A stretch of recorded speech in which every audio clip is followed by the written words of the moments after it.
നമുക്കൊപ്പം ശ്രീ സണ്ണി എം കബിക്കാട് കൂടി ചേരുകയാണ്. ശ്രീ സണ്ണി എം കബിക്കാട്, നമ്മുടെ സ്കൂളുകൾ മതനിരപേക്ഷമാകണം. അവിടെ ഏതെങ്കിലും ഒരു മതത്തിന്റെ പ്രാർത്ഥന മറ്റു കുട്ടികളിൽ അടിച്ചേൽപ്പിക്കാൻ പാടില്ല എന്ന് വിദ്യാഭ്യാസ മന്ത്രി പറയുകയാണ്. നമുക്കറിയാം, ഇന്നത്തെ കാലത്ത് മുൻപ് ചർച്ച ചെയ്തതിനേക്കാൾ പാടാണ് ഇന്ന് ഈ വിഷയങ്ങൾ ചർച്ച ചെയ്യാനും അതിലൊരു സമവായത്തിലേക്ക് എത്താനും ഒക്കെ വലിയ ബുദ്ധിമുട്ടായിരിക്കും. പക്ഷേ ഇങ്ങനെ ഒരു ചർച്ചയ്ക്ക് തുടക്കമിടുമ്പോൾ താങ്കൾ എങ്ങനെയാണ് അതിനെ നോക്കിക്കാണുന്നത്? എത്രമാത്രം മതനിരപേക്ഷമാകണം നമ്മുടെ സ്കൂളുകൾ, പൊതു ഇടങ്ങൾ എന്നതൊക്കെ നമുക്ക് ബോധ്യമുള്ളതാണ്. പക്ഷേ അതൊന്നും സാധ്യമാകാത്തൊരു സാഹചര്യമാണ്. അവിടെ മന്ത്രിയുടെ ഈ നിർദ്ദേശത്തെ എങ്ങനെ കാണണം? ഇതിനകത്ത് നമ്മൾ പ്രധാനമായും കാണേണ്ട ഒരു കാര്യം, ഒരു കലാലയത്തിൽ പഠിക്കുന്നു എന്ന കാരണത്താൽ തൻ്റേതല്ലാത്ത ഒരു വിശ്വാസത്തിന്റെ പ്രാർത്ഥനയിൽ ഞാൻ പങ്കാളിയാകണം എന്നത് ഒരു ഫാസിസ്റ്റ് ആയിട്ടുള്ള സർവാധിപത്യപരമായ ഒരു നിലപാടാണ്.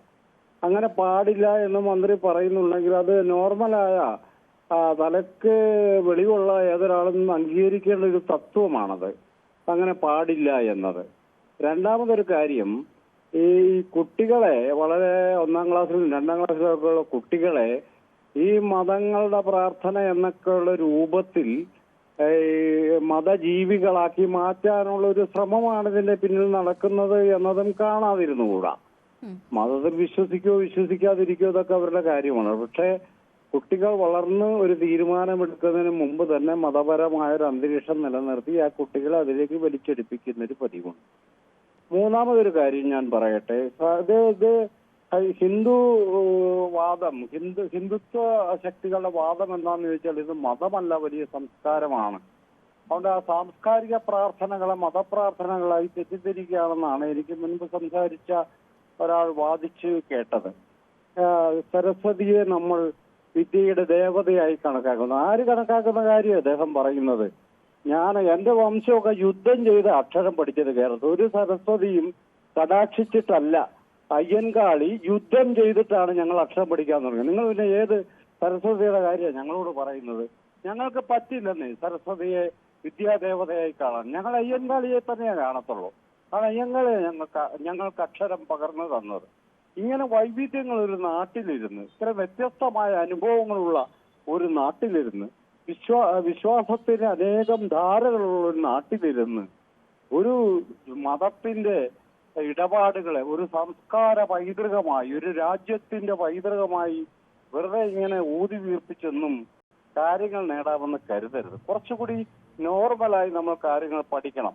യഥാർത്ഥത്തിൽ നമ്മൾ കുട്ടികൾ ഒരു തീരുമാനമെടുക്കുന്നതിലേക്ക് അവരെ അനുവദിക്കേണ്ടതുണ്ട്. അതിന് പകരം വളരെ ചെറുപ്പത്തിൽ തന്നെ അവരെ ജീവികളാക്കി മാറ്റാനുള്ള പരിശ്രമങ്ങൾ അനുവദിക്കാൻ പാടില്ല. ഒന്ന്. പക്ഷെ അതിനേക്കാൾ പ്രാക്ടിക്കലായ ഒരു കാര്യമാണ് മന്ത്രി പറയുന്നത്. ഒരു കലാലയത്തിൽ അവിടെ പ്രാർത്ഥന നടക്കുന്നു, എല്ലാവരും പങ്കെടുത്തോന്ന് പറയാൻ പാടില്ല. അത് സാധാരണമായൊരു കാര്യമല്ലേ? അതല്ലേ ഒരു ഗവൺമെന്റ് എടുക്കേണ്ട ഒരു സമീപനം ആ കാര്യത്തിൽ?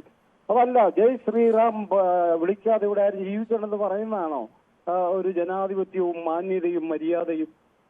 അത് ജയ് ശ്രീറാം വിളിക്കാതെയും ജീവിക്കാൻ മനുഷ്യർക്ക്. ശ്രീ സണ്ണി എം കബിക്കാട്, ഇവിടെ നമ്മളോടൊപ്പം നേരത്തെ ആദ്യം സംസാരിച്ചത് സിറോ മലബാർ സഭ പ്രതിനിധിയാണ് പ്രൊഫസർ ഡൈസൺ. പിന്നീട് സംസാരിച്ചത് ശ്രീ ആർ വി ബാബുവാണ്, ഹിന്ദു ഐക്യവേദിയുടെ പ്രതിനിധി. ഇവർ ഇതിൽ ഡൈസൺ ചൂണ്ടിക്കാട്ടിയ ഒരു കാര്യം, സർക്കാർ സ്കൂളുകളിൽ ഈ പറഞ്ഞ രീതിയൊക്കെ നല്ലതാണ്, അതങ്ങനെ നടന്നോട്ടെ.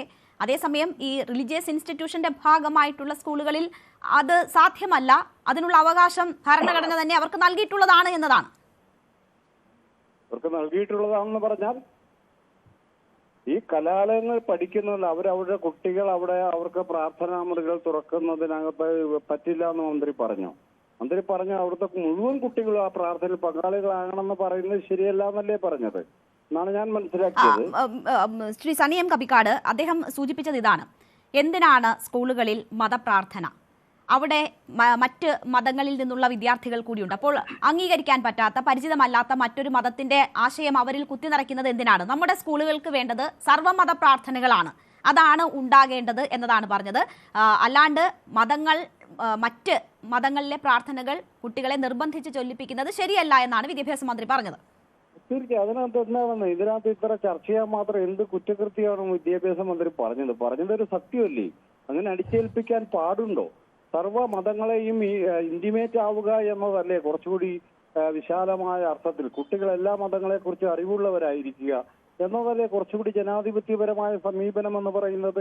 ന്യൂനപക്ഷ വിഭാഗങ്ങൾക്ക് കലാലയങ്ങൾ നടത്തുവാനും സ്വന്തം മതം പ്രചരിപ്പിക്കാനുള്ള അവകാശം ഇന്ത്യൻ ഭരണഘടന ന്യൂനപക്ഷ അവകാശം എന്ന നിലയിൽ നൽകുന്നുണ്ട് എന്നതിനെ വെറുതെ ദുർവ്യാഖ്യാനം ചെയ്യരുത്. അങ്ങനല്ല നമ്മളത് ചെയ്യേണ്ടത്. നമ്മൾ ഈ ചെയ്യുന്ന കാര്യങ്ങളെ സംബന്ധിച്ച് കൃത്യമായൊരു ധാരണയുണ്ടായിരിക്കണം. അപ്പൊ അതിനകത്ത് പറഞ്ഞ സർവ്വമത പ്രാർത്ഥനയല്ലേ കുറച്ചുകൂടി നല്ലത്? ശരിയല്ലേ? തീർച്ചയായും അതാണ് ശ്രീ ആർ വി ബാബു